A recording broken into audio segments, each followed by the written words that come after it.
Magandang hapon sa inyo, Ate Daisy. Magandang hapon po, Kuya Ala. Drive ng aking pamangkin ang sasakyan, nabangga. So, nung nangutang po ako para ibayad doon sa ginawang kotse, nung nailabas na po, ayaw na po ngayon ni Esilin magbayad. Well, Sa isang buwan po na pasok namin, 2 weeks lang po yung nire-release nila. Hanggang sa nung nag-2022, mula nung May, hanggang sa bandang huli po, naging 1 week na lang po yung binibigay. Jason. Magandang hapon po kuya. Iniwan ako ng mga magulang ko. Ang papa ko po, baril, namatay. Yung nanay ko naman po, ang sabi ng mga iniwanan po sa akin na nagpunta pong Germany. Nagkita po kami nung 2021. Kaya parang baliwala sa kanya eh. Good to see you. Lahat kayo for many reasons. Number one, parang nakatawa na kayo ngayon. Yes. So, hopefully, ibig sabihin yung advice gumulong na at may konting development na sa case niyo. And number two, di ba, sabi nga nila parang the proof of the pudding is in the eating, di ba? So, pag sinabing masarap yung pudding, titikman mo. So, ganun din naman, di ba, yung advice, pare-pareho naman tayo nagtatry magbigay ng pinakatama na advice and hindi lang naman legal. So yung experience nyo, ang makakadagdag ng payo o ng advice o payong kapatid sa ating mga kababayan. So gusto lang namin kayong kamustahin at makita kung ano na nangyari. No? So in your case, Ate Daisy, di ba yung tinakas na sasakyan? Opo. Na siyempre yun ang number one advice natin sa ating mga kababayan. Pag hindi sa inyo, huwag niyong kukunin, huwag niyong itatakas kasi nandun parating possibility. Whether scooter yan, whether motor, whether sasakyan, ginamit mo, di ba? Laptop, computer, cellphone, ginamit mo walang paalam.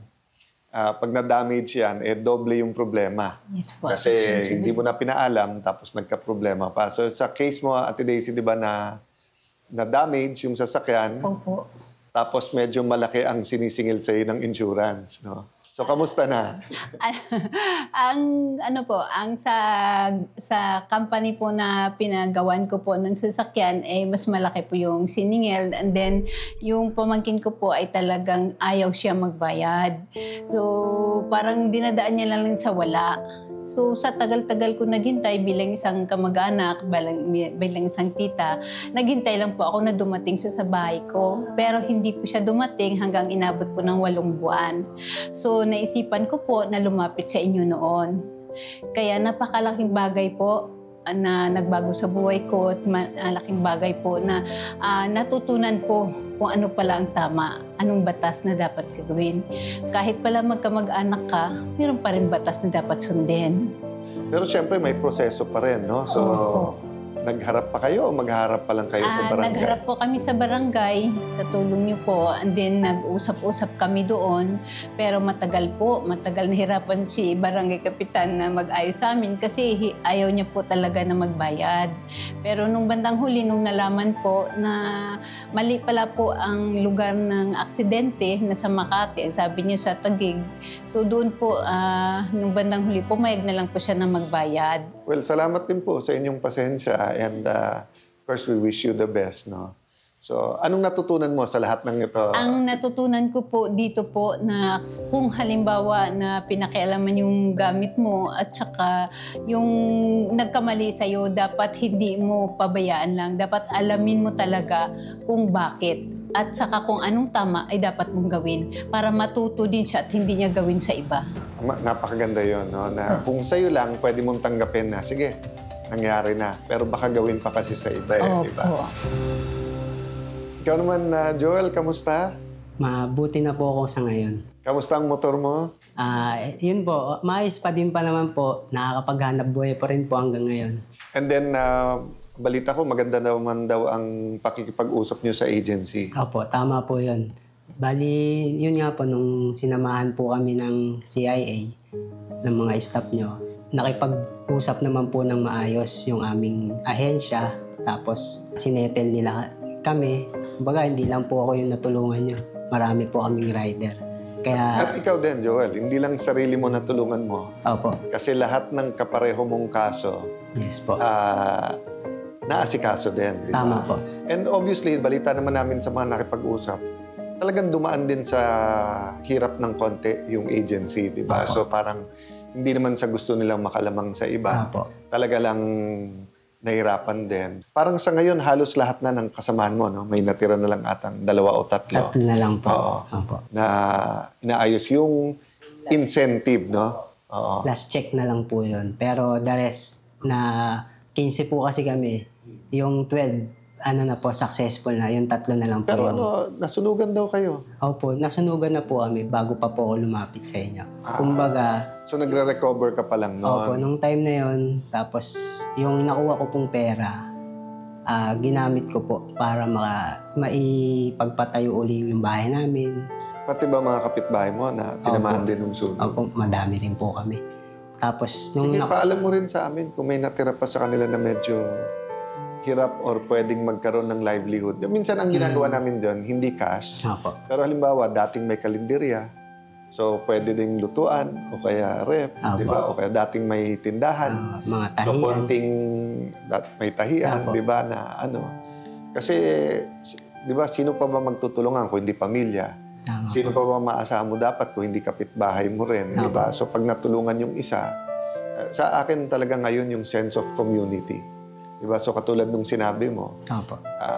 problema mo yung dinulog mo, pero 15 kayong matutulungan. And Tama hopefully, po. pati yung ahensya nyo dati, matulungan din natin. Opo.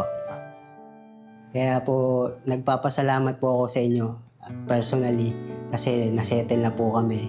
Tapos hindi ko rin po akalain na magkakaroon pa po ng ganitong pagkakataon. Maraming salamat po, Kuya Alan. Awa ng Diyos, kami natutuwa talaga ni Kuya Boy at ni Ate Pia. Si Jason, nung unang nag-appear sa show, tatapating kita, Jason, ang hirap magbigay ng advice pagka hindi legal, pagka relationship, di ba? Opo. Kasi madali kami mag-judge eh. Madali namin sabihin na, Jason, bitawan mo yan, bigat lang. Pero siguro kung naranasan ko rin yung naranasan mo na every time hinahanap talaga yung pagmamahal ng magulang, di ba? So, ba't una-una, kamusta ka na? Mas okay po ngayon. Masaya sa pamilya. Mas tinutukan ko na lang yung pamilya ko. So, yung sa mga anak mo, medyo, ilan nga ba anak mo? 3 po.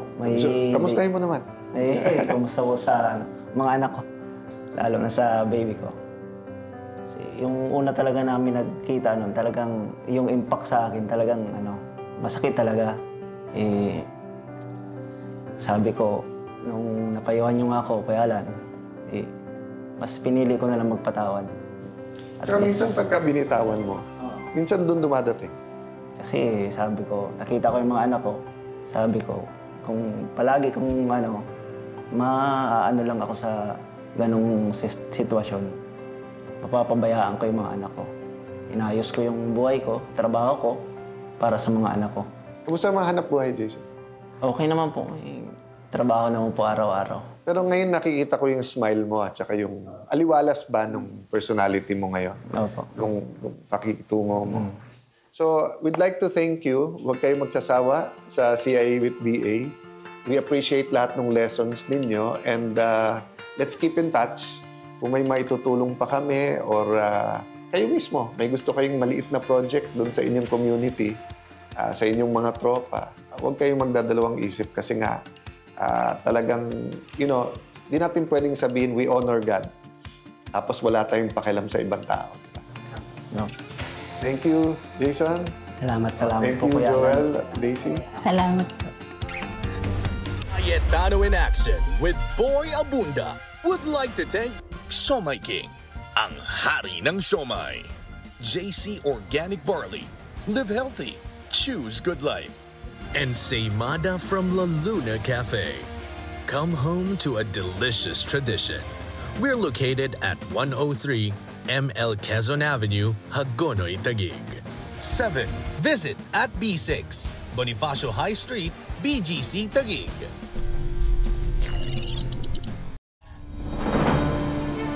Sa CIA with BA, Hatid namin ay aksyon. Nung unang pagdulog ko sa Cayetano in Action, hindi ko naman po ini-expect na ganong kabilis. Ito po nung nag-guest focus ng CIA, in fairness, kinabukasan, hindi pa rin ako makapaniwala na tapos na yung problema ko. Siguro si Lord nang nagturo. Sige, pumunta kayo dyan. Mag-text kayo dyan. Simula po nung pagka-text ko pa lang na, Sir Larry, okay na yung anak ko susunduin na, biglang i-reply sa akin, papunta na kayo. At dahil kasama ko sila, naasikaso nila at wala pang isang linggo, nahulugan agad yung mga wala kong hulog sa SSS. Natapos na rin yung ilang taon na inaantay ko na makuha yung Form 137. Handog namin pangmatagalang solusyon. Aside from din po doon, yung binigay sa akin na business na naunang kabuhayan na inumpisahan ko, talagang kinarir ko kinabukasan. Sunod-sunod pa po yung pagbibigay niyo po sa akin ng tulong sa financial, then sa gamot. Yung sa therapy ng anak ko, talagang sobrang pinagdadarasal ko yun. May puso ang usapan, kasabay ng legal na talakayan. Nung unang pagkaharap po namin nila Kuya Alan at Ate Pia, medyo kinakabahan po ako. Pero iniisip ko rin po na yun ang pagkakataon kong makaharap sila. Kaya kailangan sabihin ko na yung mga gusto kong sabihin para lahat ng mga katanungan ko, mabigyan nila ng sagot. Saka kailangan i-check mo daw lahat yung dokumento para hindi daw ma-scam. Yun ang naalala ko na magandang binigyan na aral nila sa akin. Talagang sobrang ramdam ko yung kung paano kayo tumulong, kung paano yung pagmamahal niyo, pagmamalasakit niyo sa mga tao. Dahil ang tulong na aming bigay ay tungo sa ikagagaan ng inyong buhay. Talagang natulungan ako, hindi lang sa financial, sa physical, tsaka yung aking pag-iisip.